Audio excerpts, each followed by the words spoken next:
In this lecture, we are going to see about mesh analysis method. Also, we can call this as a loop analysis method. Procedure. First step, in the given circuit, convert all the current sources into the voltage sources. Step number 2. Constitute minimum number of closed loops which it covers all the branch elements. Step number 3. Consider clockwise direction of current flow in all the loops. Step number 4. Frame the current equation on each loop using Kirchhoff's voltage law and solve the equation. For example, we will try to solve one numerical problem. Consider the given bridge circuit of having 5 resistors and 1 voltage source. Step number 1. In the given circuit, if there is any current source, convert that into a voltage source. But here in the given circuit, we are having voltage source, so we no need to convert anything. Step number 2. Constitute minimum number of closed paths. As per the given circuit, we can be able to frame 3 loops as like here.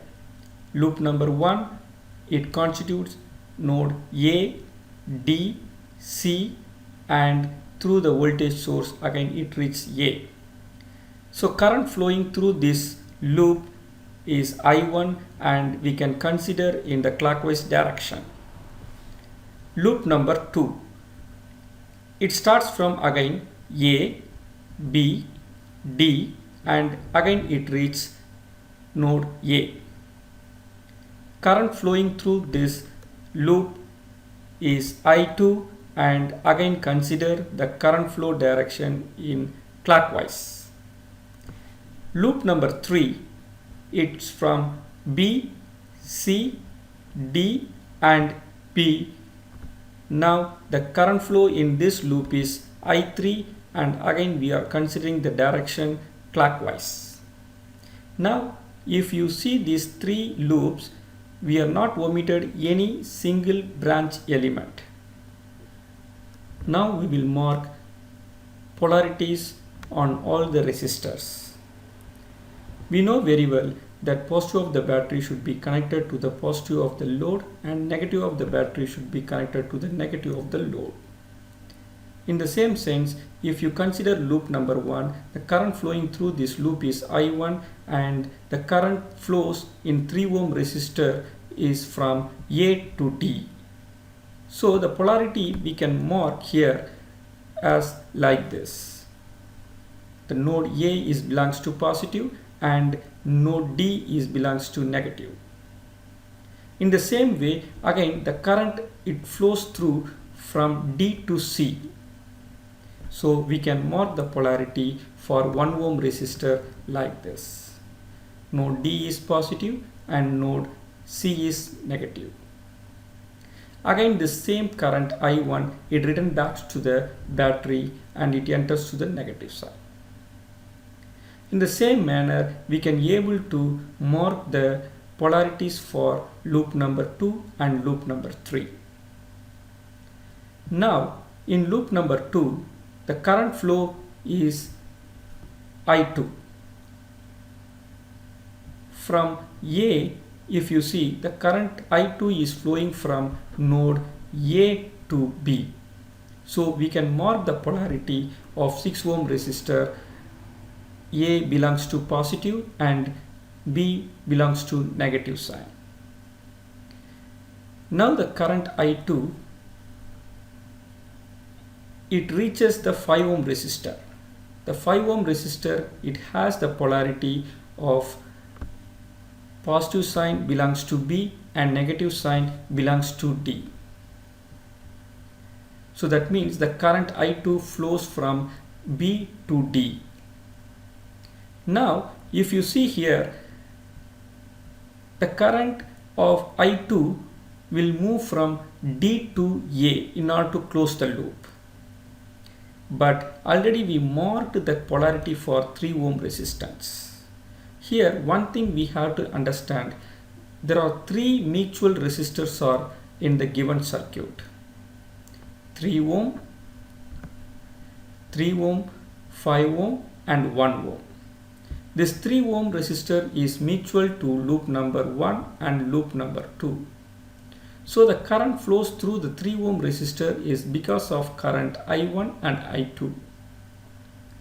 In the same way, the mutual resistor 5 ohm is common to loops 2 and 3.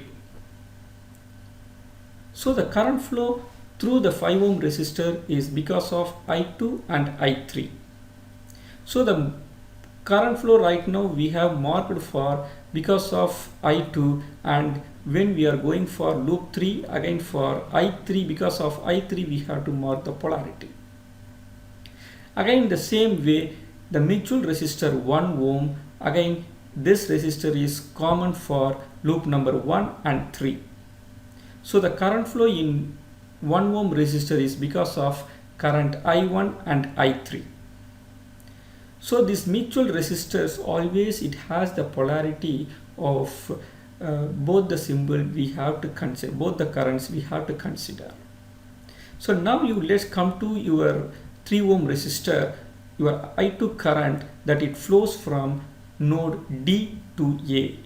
So you can mark the polarity for 3 ohm resistor because of current I2 is positive and negative like this. D terminal is positive and A terminal is negative. Now come to the third loop, B, C, D, B. The current flow direction is clockwise and current is I3. Now in 4 ohm resistor the current flow is from B to C. So you can mark the polarities like this.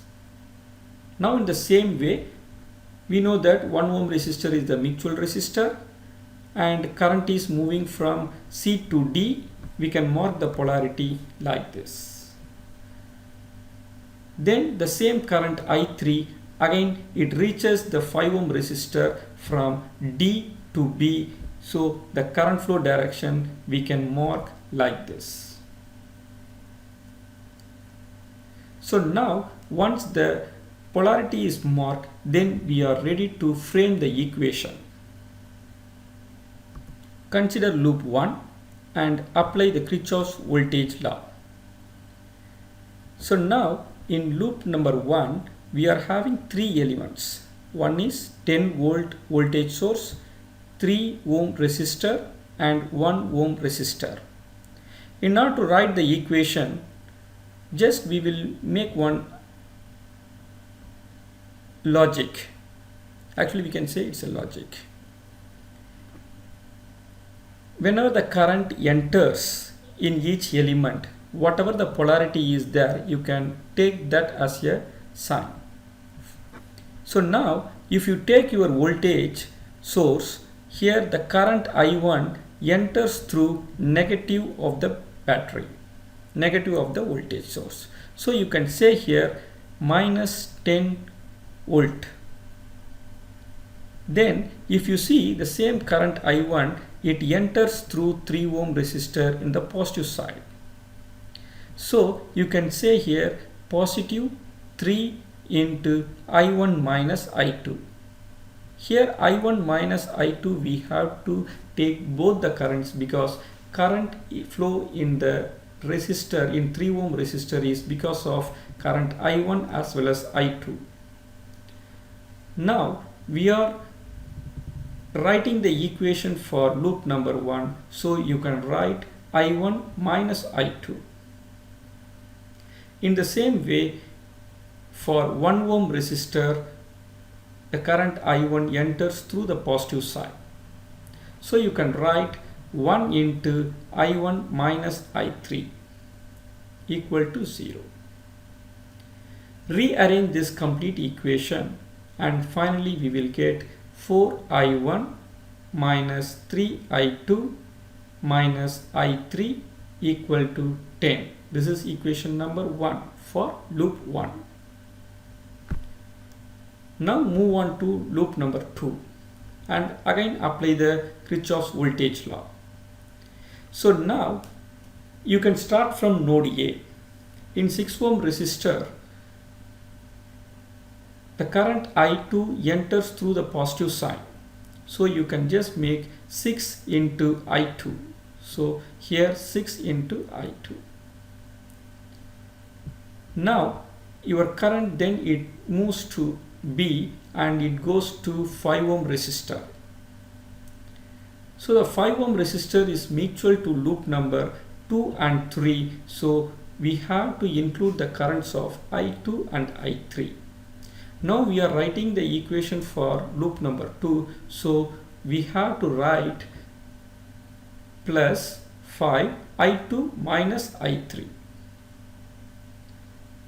The same current I2 again it goes to 3 ohm resistor.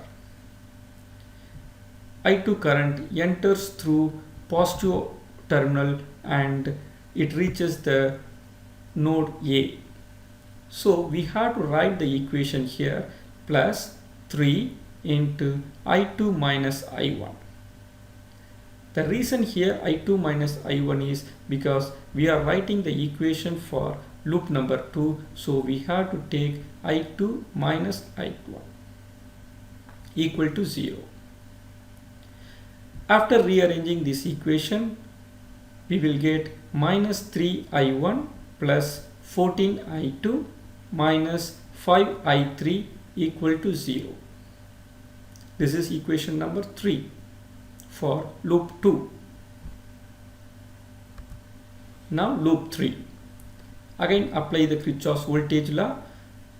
The current I3 moves from B to C, C to D and D to B. All the places your current enters in the positive sign.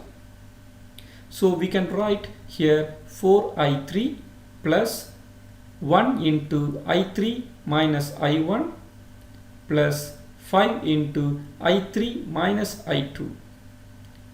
Here for the mutual resistor 1 and 5 we have to specify I3 minus I1 and I3 minus I2 because we are writing the equation for third loop.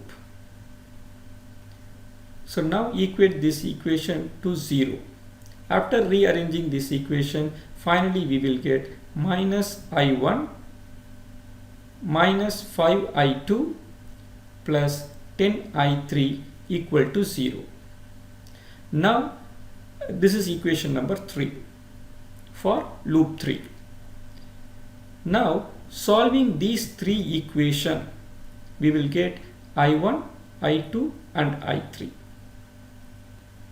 Also these three equations we can frame using matrix method. We know the Ohm's law, V equal to I into R. We can write this equation in the form of matrix.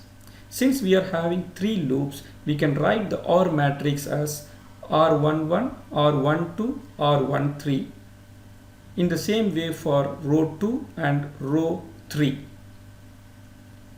The current matrix that we are having three loops and three currents I1, I2 and I3. So this I1, I2, I3 we have to frame like this as a column matrix. And the voltage matrix we can frame V1, V2 and V3. These V1, V2, V3 are in loop number 1, how many voltage sources are there? In loop number 2, how many voltage sources are there? In the same way for loop 3. Now, how can we write the values for these all elements? So, if you see here, there is a diagonal matrix R11, R22 and R33. This diagonal matrix represents R11 means in loop number 1, how many resistors are available? Sum all the resistors and put that value here as R11. So now if you come here in loop number 1, we are having two resistors, 3 ohm and 1 ohm. If you just add these two, we will be getting 4. So R11 equal to 4, that we have written here. In the same way for R22, in loop number 2 we are having 3 resistor, 6 plus 5 and plus 3. That value is 14. So now R22 is 14, so we have replaced with this 14 here. Now for R3, in loop number 3 we are having again 3 resistors, 5 ohm, 4 ohm and 1 ohm. So it's 10. So R33 is 10 here. So now these 3 diagonal matrices we have to just write like this. So we have to consider simply a loop and how many resistors are there in it, and just we have to add it. The off diagonal elements are 1 2, or 1 3 and or 2 3, or otherwise we can say or 2 1 or 1 3, or that means or 3 1 and or 3 2. These elements are mutual resistance. You know that here we are in this diagram we are having 3 mutual resistance. One is 3 ohm, 5 ohm and 1 ohm. So between the loop 1 and 2 we are having 3 ohm resistors. So you can write in R12 and R21 that is 3 ohm. Here we have written already. And in the same way the 5 ohm resistor is between the 2 and 3. So you can write for R23 as well as R32 5. In the same way, the 1 ohm resistor is mutual between loop 1 and 3. So you can just write R13 and 31 as 1 and 1. So now if you see this complete resistor matrix, except diagonal matrix, remaining all elements marked with negative sign.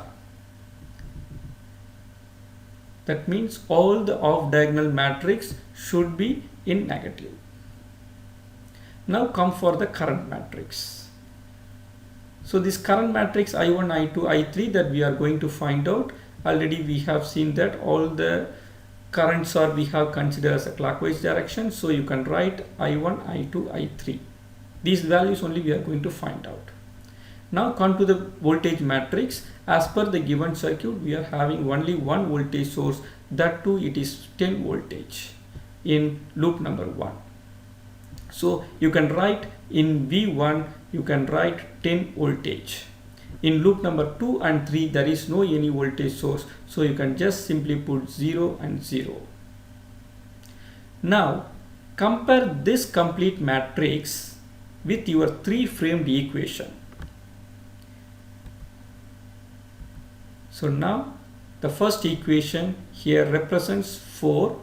The coefficient of this I1, I2, I3, if you see here, coefficient of I1 is 4, so that is here, and coefficient of I2 is 3, minus 3, that is here, and coefficient of I3 is minus 1, so that's available here.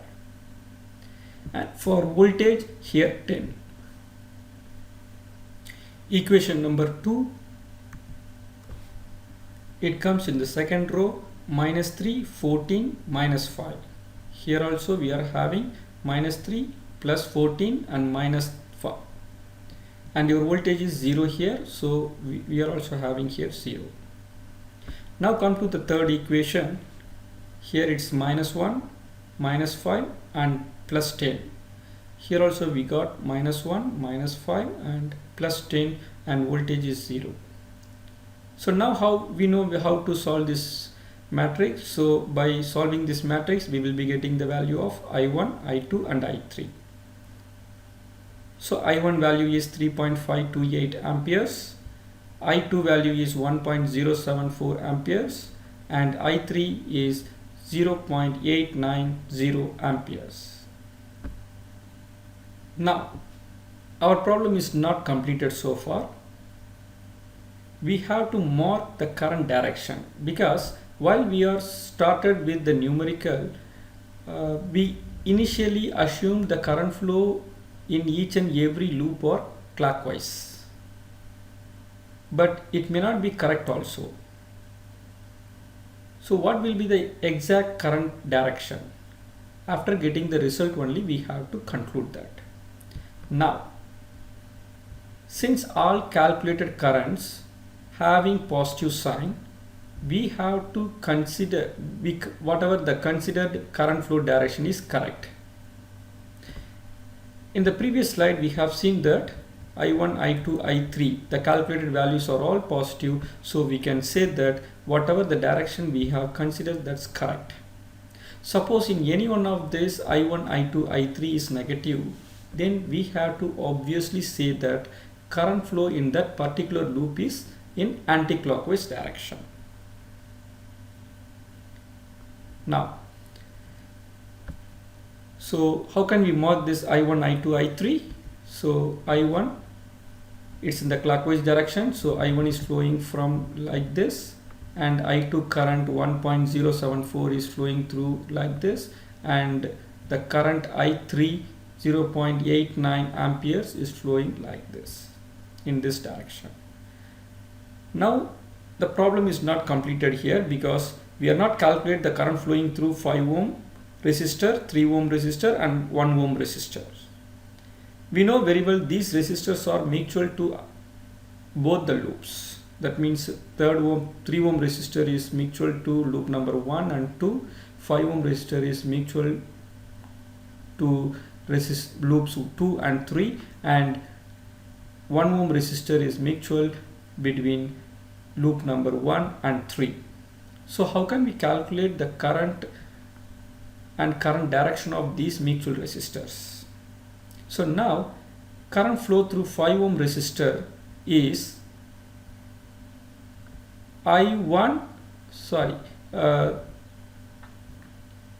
current flow in 5 ohm resistor is because of current I2 and I3. Now if you just compare the currents of I2 and I3, I2 current is greater. So you can just put here I2 minus I3. So our answer is 0.184 amperes. Since our current I2 is greater here, we have to take the direction of I2 current in 5 ohm resistor. In the same way for 3 ohm resistor, in 3 ohm resistor the current flow is because of I1 and I2. So now if you compare between the I1 and I2, I1 current is greater than your I2 current. Now you can put I1 minus I2. Current flow in 3 ohm resistor is 2.454, and we have to take the direction of current I1 because that value is here greater. Now come to current flow in 1 ohm resistor. Current flows in 1 ohm resistor is I1 as well as I3. Now comparing between the I1 current and I3 current, I1 current is greater. So you can put the equation I1 minus I3. So current flow in 1 ohm resistor is 2.638, and the current flow direction we have to obviously take the direction of current I1. So now we got all the values of each and every element in the circuit and what's the direction of it. So that's our problem here ends. So in this way only our mesh analysis method we have to solve the problem. Thank you.